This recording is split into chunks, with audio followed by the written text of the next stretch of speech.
One of the difficult realities about American history is the extent to which race has shaped our institutions and our common life. While progress has been made on several fronts, there is much work remaining to be done.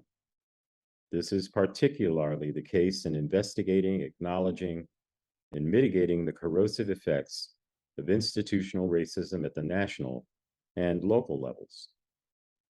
For those of us within the Episcopal Church, this means looking closely at our history at the macro and granular levels and discerning where we may have been complicit in propagating injustice, as well as how we might be proactive in repairing the harmful impacts of racism, restoring bonds of friendship, and building a beloved community.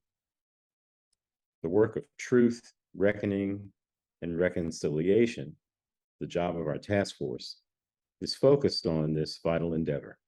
The purpose of this presentation is to provide an overview of our work thus far and a sense of what we hope to accomplish in the months ahead.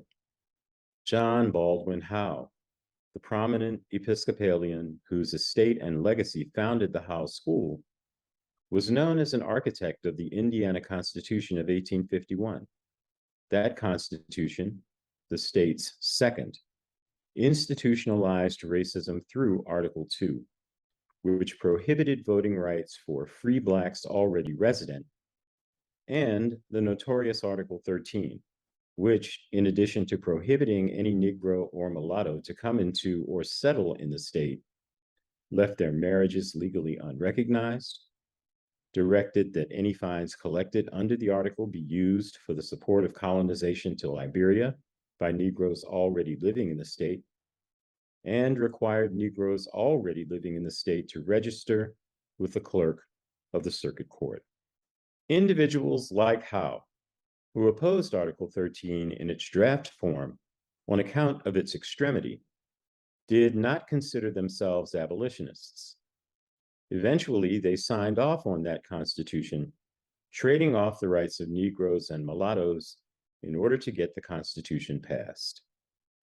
Throughout this process, people of African descent were being denied agency, and many who were empowered to stop this injustice enjoyed the authority, space, and latitude to limit their involvement and potential culpability, occupying, as Howe put it, quote, a position between these two extremes, end quote.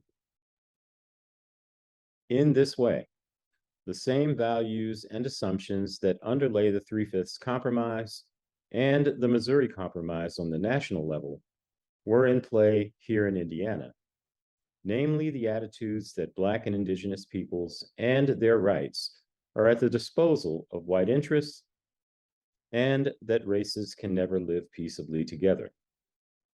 The exclusion of Blacks and expulsion of Indigenous peoples on the statewide scale were reflected as segregation, including segregated worship in Episcopal churches on the local scale.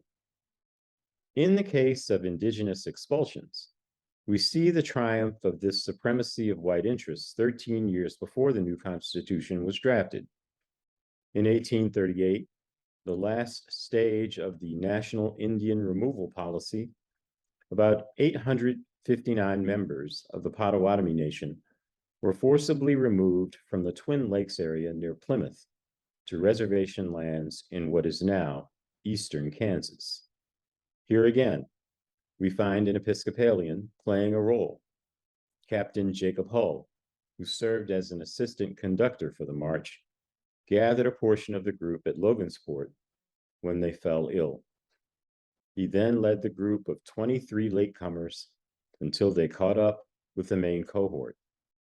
Hull served on the vestry, first of Trinity Logansport, and later of Trinity Fort Wayne, that even those parishes founded much later can ask themselves, what tribe owned the land on which our church was built? How did that land pass out of tribal control? How did it come to be part of the land where our church rests?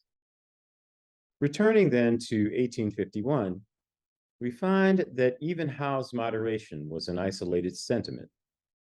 as much in the church as in the state as a whole. Throughout the Civil War, like then Bishop of Indiana, George Upfold, failed to mention the war in his convention addresses. When members of St. John's, Bristol complained to Upfold that the Reverend Joseph Adderley failed to attend union meetings and discuss the war and abolitionism from the pulpit, Upfold wrote to his daughter that the people there, quote, think and talk nothing else than politics, end quote, especially, quote, extreme abolitionism, end quote.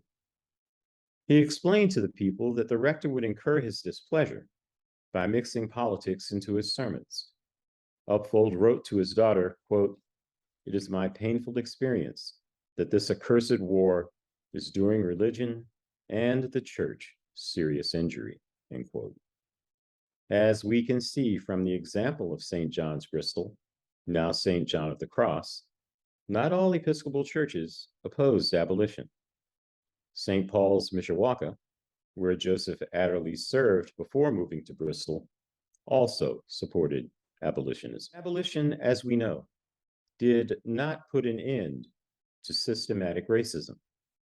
For example, Northern Indiana is full of what came to be known as sundown towns, where Blacks present in town after dark were subject to violence.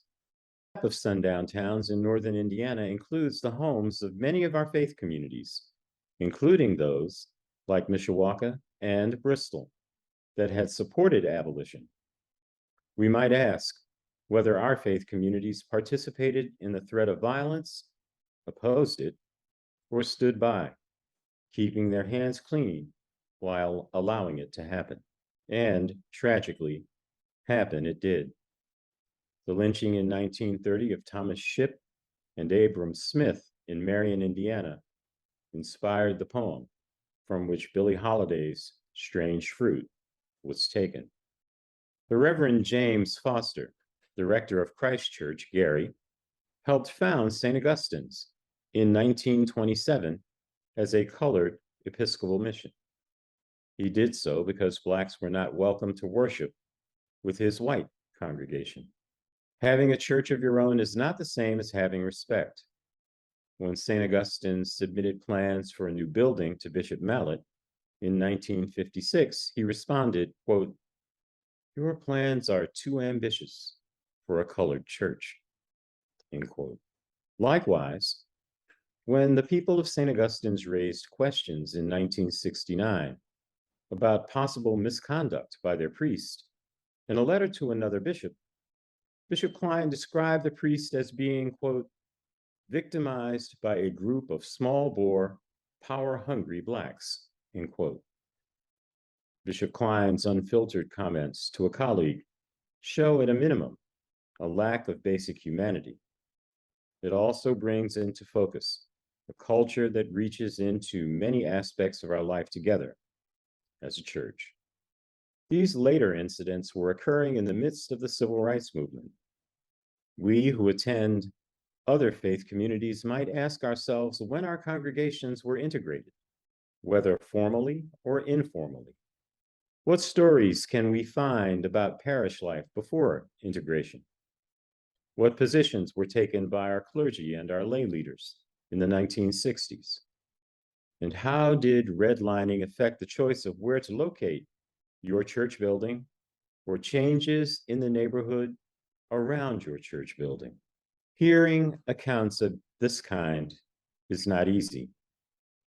This is the beginning of a process of discernment and discovery that will result in our having a more complex, multi-layered, and rich accounting of our history to share and to ponder theologically.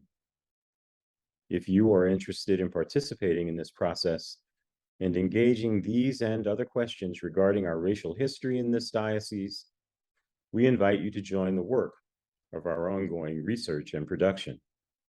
Our plans include a series of instructional videos, liturgies both of atonement and celebration, consultation regarding approaches to reconciliation that repair the particular breaches of safety, honor, and trust we find in our history. Contact Missioner Bays to find out about our next meeting.